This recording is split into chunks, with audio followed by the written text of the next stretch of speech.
നമ്മുടെയൊക്കെ ജീവിതത്തിലേക്ക് ചിലപ്പോൾ വളരെ അൺഎക്സ്പെക്റ്റഡ് ആയിട്ട് ചില മനുഷ്യന്മാർ കടന്നു വരും അല്ലേ. അതായത് നമ്മളെ ഒരു മുൻപരിചയം കാണത്തില്ല, ഈവൻ നേരിട്ട് പോലും നമ്മളെ ഒന്ന് കണ്ടിട്ടുണ്ടാകത്തില്ല. ഇൻസ്റ്റാഗ്രാമിലൂടെയോ ഫേസ്ബുക്കിലൂടെയോ ഒക്കെ മാത്രമുള്ള പരിചയമായിരിക്കും. പക്ഷേ വർഷങ്ങളായിട്ട് നമ്മുടെ കൂടെ നിൽക്കുന്ന മനുഷ്യരെക്കാളും നമ്മളെ നന്നായിട്ട് മനസ്സിലാക്കാനും മോട്ടിവേറ്റ് ചെയ്യാനും ഒക്കെ ചിലപ്പോൾ ഇവർക്ക് സാധിച്ചെന്നിരിക്കും. എല്ലാവരുടെയും കാര്യമല്ല പറയുന്നത് കേട്ടോ. അങ്ങനെ 2025 എൻ്റെ ലൈഫിലേക്ക് കടന്നു വന്ന ഒരു വ്യക്തി എനിക്ക് അയച്ചിട്ടുള്ള ഒരു ഗിഫ്റ്റാണിത്. പൊതുവേ ഗിഫ്റ്റുകളൊക്കെ എനിക്കങ്ങനെ കിട്ടാറില്ല. അപ്പം കിട്ടുന്ന ഗിഫ്റ്റ് എനിക്ക് വളരെയധികം പ്രഷ്യസ് ആയിട്ടുള്ള ഒരു കാര്യമാണ്. പിന്നെ ഈ കിട്ടുന്ന ഗിഫ്റ്റിൻ്റെ വലിപ്പമോ അതിൻ്റെ ക്വാളിറ്റിയോ ഇതൊന്നും അല്ല, അത് തരാനായിട്ടുള്ള ഒരു മനസ്സ്. നമ്മൾ ആരാണ് എന്താണെന്ന് അറിയാത്തൊരു വ്യക്തിക്ക് ജസ്റ്റ് ഒരു ഓൺലൈൻ ഫ്രണ്ട്ഷിപ്പിൻ്റെ ബേസിസിൽ ഒരു ഗിഫ്റ്റ് തരിക എന്ന് പറഞ്ഞു കഴിഞ്ഞാൽ അത് വളരെ എന്താ പറയുക, നല്ല സന്തോഷം തരുന്നൊരു കാര്യമാണ് കേട്ടോ.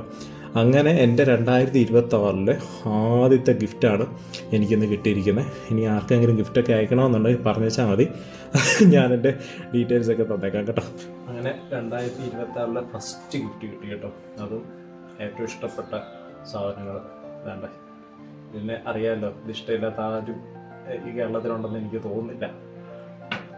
പിന്നെ വേണ്ടേ വിഷ്ണുമായ സ്വാമിയുടെ ഒരു ചെറിയ ഫോട്ടോ. ഇത് ഞാൻ കുറേ നാളായിട്ട് ആഗ്രഹിക്കുന്ന ഒരെണ്ണം വേണമെന്ന്, അതും കിട്ടി.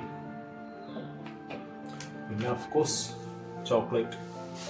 ഷുഗർ ഡയറ്റൊക്കെ അതൊക്കെ സ്റ്റാർട്ട് ചെയ്യണം. അപ്പം പിന്നാണെങ്കിൽ അതിന് മുമ്പ് തിന്ന് തീർക്കാനുള്ളത് കിട്ടിയിട്ടുണ്ട്. അപ്പം എൻ്റെ തൃശ്ശൂർക്കാര താങ്ക് യു വെരി മച്ച്. ഇത് കൊള്ളാൻ കണ്ടേ. സത്യം പറഞ്ഞാലേ ഇന്ന് ഇച്ചിരി മുട്ടായി തരണമെന്ന് ഓർത്തിരിക്കുകയായിരുന്നു. എവിടെ നിന്നും ഇച്ചിരി മുട്ടായി തരണമെന്ന് ഓർത്തിരുന്ന കൊള്ളാലോ. മൈൻഡ് റീഡർ ആണ് തോന്നുന്നു, മൈൻഡ് റീഡർ. Thank U.